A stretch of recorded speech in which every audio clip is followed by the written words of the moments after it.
कि गरीबों की समस्या है, भूख लगे तो खाएं क्या। अमीरों की समस्या है, क्या खाएं कि भूख लगे। और गरीबों की समस्या है, सोने के लिए बिछौना नहीं है। नींद तो बहुत है लेकिन सोने के लिए बिछौना नहीं। और अमीरों के पास बिछौना तो बहुत है लेकिन नींद नहीं है। तो प्रिय सज्जनों, आदमी के पास बहुत कुछ हो लेकिन सुख शांति न हो तो उसके जीवन में सुख नहीं मिलता। एक सेठ जी थे, तो सेठ जी बहुत धनवान थे, कोई कमी नहीं थी। कई मकान थे, बंगले थे, गाड़ियाँ थी और फैक्ट्रियाँ थी, दुकानें थी। चारों तरफ से पैसा ही पैसा आता था। उनके सुंदर सुंदर बहुएं थी, 3 बहुएं थी और उनके 3 बच्चे थे और उनके बच्चे के भी बच्चे थे। और बहुएं और लड़के यही कहा करते थे कि पिताजी आप आराम से रहो, शांति का जीवन जियो, और हम सब कर रहे हैं। तो उन्होंने कहा ठीक है, हमारे बच्चे बहू सब लोग सब ठीक हैं, छोटे छोटे बच्चे भी बहुत अच्छे हैं। तो कभी सेठ जी अकेले में बैठ जाते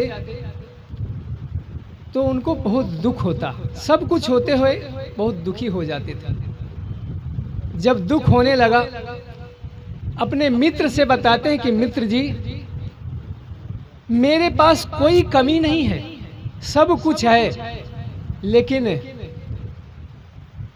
जब मैं अकेला बैठता हूं तो मैं दुखी हो जाता हूं, क्या कारण है। उन्होंने कहा, मित्र ने कहा, ये समाधान, इसका समाधान तो संत महात्माओं के पास जाएंगे तभी इसका समाधान मिल सकता है, अन्यथा समाधान नहीं मिलेगा। उन्होंने कहा संत के पास चलते हैं। उन्होंने दोनों मित्र संत के पास जाते हैं और अपनी समस्या रख देते हैं, प्रश्न रख देते हैं कि महाराज सब कुछ मेरे पास है लेकिन सुख शांति नहीं है। एक आदमी साइकिल से जा रहा था, ऐसे पैदल जा रहा था, तो एक व्यक्ति ने पूछ लिया, अरे भाई साइकिल पैदल चले जा रहे हो और क्या हैंडल नहीं है क्या। उन्होंने कहा हैंडल है, तो चढ़ के जाओ। उसने कहा तो क्या साइकिल ट्यूब में कुछ गड़बड़ी हो गई है क्या। उसने कहा ये भी ठीक है, ट्यूब वो भी पंचर नहीं है, ठीक है, सब अच्छा है। उसने कहा पैडल नहीं है क्या। कहा ये पैडल भी है, तो चढ़ के क्यों नहीं जाते हो। उसने कहा इसमें चैन नहीं है, चैन। तो प्रिय सज्जनों, सब कुछ होते हुए यदि साइकिल है और चैन नहीं है तो कैसे चल सकते हैं, कैसे उसमें चढ़ के जा सकते हैं। इसी प्रकार हमारे पास सब कुछ भरा हुआ है, धन दौलत है, बंगला गाड़ी मोटर सब कुछ है, लेकिन हमारे अंदर चैन नहीं है। तो महात्मा जी से उन्होंने प्रश्न किया, देखो हमारे पास सब कुछ होते हुए भी हम दुखी हैं।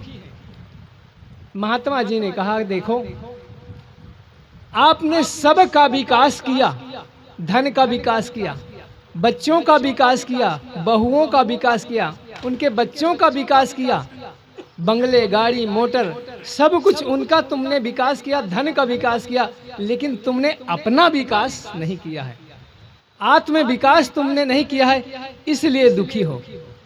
और तुमको ये लग रहा है कि मैं नहीं रहूंगा तो क्या होगा आगे, यही तुमको चिंता खाई जा रही। तो प्रिय सज्जनों, आदमी के अंदर ये लगा है तो मैं नहीं रहूंगा तो आगे क्या होगा, बच्चों का भविष्य कैसे आगे होगा। एक सेठ जी थे, तो सेठ जी के पास धन की कमी नहीं थी, एक दिन उनके मन में विचार हुआ कि मुनीम जी आप ये बताएं, ये सब कल कारखाने बंद हो जाएं, उसके पश्चात हम कितने पीढ़ी तक खा सकते हैं। तो उन्होंने कहा सेठ जी 1 महीना के लिए समय दें तो फिर हम इसका कैलकुलेटर लगा करके बताएं। उन्होंने कहा ठीक है 1 महीना का समय है। उन्होंने समय दिया और उसका उन्होंने गणित लगाए और गणित लगा करके उन्होंने 1 महीने के बाद बताए कि इसमें आप 36 पीढ़ी तक आप आराम से खा सकते हैं। तो सेठ जी ने एकदम सुन करके बेहोश हो गए। जब सेठ जी बेहोश हो गए तो कहा कि मेरी 37वीं पीढ़ी क्या खाएगी, मेरी 37वीं पीढ़ी क्या खाएगी। तो प्रिय सज्जनों, यदि हम इतने पीढ़ी तक कमाए हैं, बैठे बैठे खा सकते हैं 36 पीढ़ी तक, तो जो बच्चे पैदा होंगे तो क्या लुंज थोड़ी पैदा होंगे, अपंग थोड़ी होंगे, वो भी आगे बढ़ाएंगे। हमारे अंदर ऐसी ऐसी भावनाएं होती हैं कि हम नहीं रहेंगे तो क्या होगा। तो प्रिय सज्जनों, हर एक आदमी को चाहिए ये सारी चिंताएं छोड़ें और जीवन को सफल बनाएं। यदि हम अपने जीवन को आगे आगे, जैसे हम लालटेन लेते हैं, बहुत दूर हमको जाना है, हमारे पास टार्च है और यदि चाहें कि चारों तरफ प्रकाश ही प्रकाश मिले अंधेरी रात में, तो ये तो संभव नहीं कि सब जगह तुमको प्रकाश मिलेगा। हाथ में टार्च लो और जलाओ और चले जाओ। जहां तुम्हारा गंतव्य है वहां तक तुम पहुंच सकते हो। इसी प्रकार यदि हम अपना कल्याण करना चाहते हैं, यदि हम अपना मन बस करना चाहते हैं, अपने जीवन को संभाल सकते हैं, जीवन का सुधार करना चाहते हैं, तो हम अपना सुधार कर सकते हैं। दूसरे को हम देखेंगे तो वो काम नहीं बनेगा। इसलिए अपने खाए लक्ष्मी नारायण, इस उत्तर प्रदेश में कहा जाता है कि हम खा लेंगे तो सब, हमारा पेट भरा है तो मानो सबका पेट भरा है। इसलिए हम अपना कल्याण कर लेंगे। एक एक आदमी सुधर जाएगा तो सब सुधर जाएंगे। इसलिए हर एक इंसान को चाहिए कि अपने जीवन को संभाले, अपने जीवन को सुधारे। जो अपने जीवन को सुधार लेता है उसका कल्याण हो जाता है, और जो अपने जीवन को सुधार नहीं पाता है, अपने मन को नहीं सुधार पाता है, वो कुसंग में चला जाता है। और जब कुसंग में चला जाता है उसके जीवन में दुख ही दुख मिलता है। संयम और असंयम दो है। हमारे सदगुरु श्री ज्ञान साहिब जी कहा करते थे कि संयम से जियोगे तो सुख की कमी नहीं होगी, और असंयम से जियोगे जीवन तो दुख की भी कमी नहीं होगी। इसलिए यदि हम संयमित जीवन जिएंगे तो सुख से जीवन जिएंगे, और असंयमित जीवन जिएंगे तो दुख में भरी जिंदगी रहेगी। इसलिए सुखी जीवन और सुख शांति की जीवन हमारे अंदर, हमारे हाथ में है। और यदि हम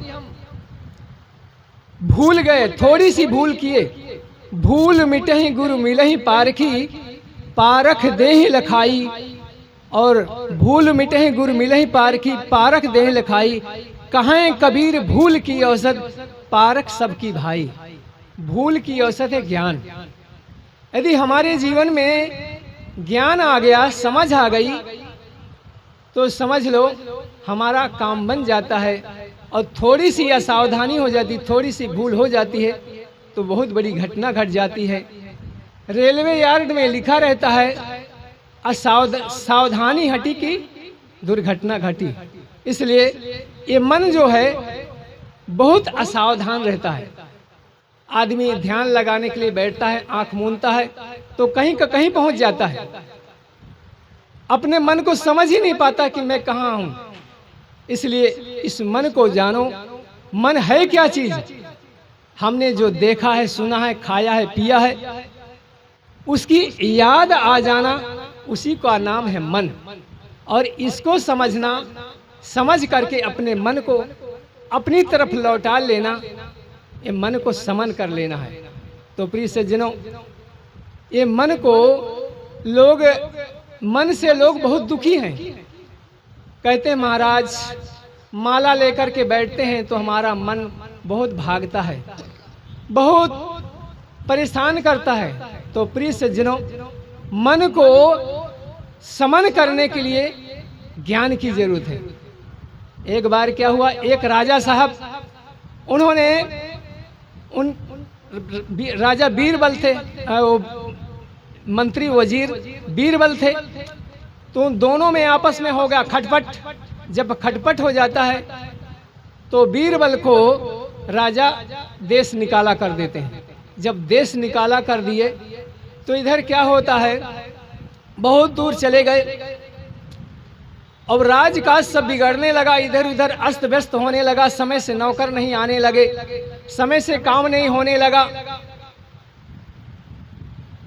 जब कोई देख रेख रखने वाला कोई नहीं होगा तो नौकर लोग टाइम से काम नहीं करेंगे, समय से आएंगे नहीं, मजदूर मनमानी काम करेंगे, कोई काम ही नहीं करना चाहते। आज सरकारी कर्मचारी यदि उनको कहा जाए कि ये समय से काम कर लो तो बैठे बैठे ताश खेलेंगे, पत्ता खेलेंगे, लेकिन काम नहीं करेंगे। बिल्डिंग को चाहे जितनी अच्छी बिल्डिंग बनवा दो, यदि काम करने वाले अच्छे आदमी नहीं होंगे तो बिल्डिंग कोई काम देने वाली नहीं है। स्कूल की बहुत अच्छी बिल्डिंग बनी है, लेकिन उसमें काम करने वाले व्यक्ति अच्छे नहीं होंगे तो उसका परिणाम अच्छा नहीं होगा। इसलिए हर एक इंसान को चाहिए जो जिस विभाग में है उसमें अच्छे ढंग से काम करें। और बहुत से ऐसे लोग हैं ऊपर की आमदनी चाहते हैं। ऊपर की आमदनी क्या है? सरकार तो पैसा देती है, महीनावार देती है, तनख्वाह देती है, लेकिन घूस चाहिए, ऊपर की आमदनी चाहिए। तो प्रिय सज्जनों, ये हमारे अंदर ऐसी भावनाएं भर गई हैं कि ऊपर की आमदनी चाहिए हमको। अरे सरकार जो दे रही उससे काम चलाओ ना।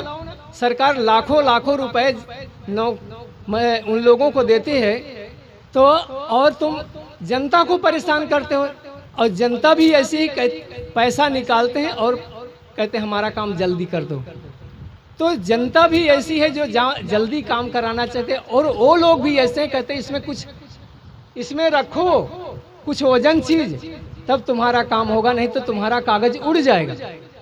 तो प्रिय सज्जनों, आदमी के अंदर यदि अच्छे विचार होंगे तो आदमी अच्छा विचार होगा, और यदि आदमी गलत आदमी होगा तो लोगों को सताएगा, परेशान करेगा। इसलिए अच्छा आदमी कहीं भी जाएगा सबको सुख शांति पहुंचाएगा, अच्छा काम करेगा, सबको दुख देने की भावना नहीं रखेगा, जीवन में सुख शांति देगा। और यदि गलत व्यक्ति है तो जहाँ जाएगा अपने छोटे लोगों को, उनको भी परेशान करेगा, बार बार अपना ही काम करवाएगा, परेशान करेगा, और ऐसे ऐसे ढंग से काम करेगा कि लोग परेशान हो जाएंगे। इसलिए अच्छा काम करो, अच्छा आदमी बनो, अच्छा इंसान बनो। इसलिए कहते हैं कि भूल मिटहि गुरु मिलहि पारखी, पारख देहि लखाई, कहें कबीर भूल की औसत, पारख सबकी भाई। इतना ही कह करके मैं अपने वाणी पर विराम लेता हूँ। बोलो श्री सद्गुरुदेव की जय जय।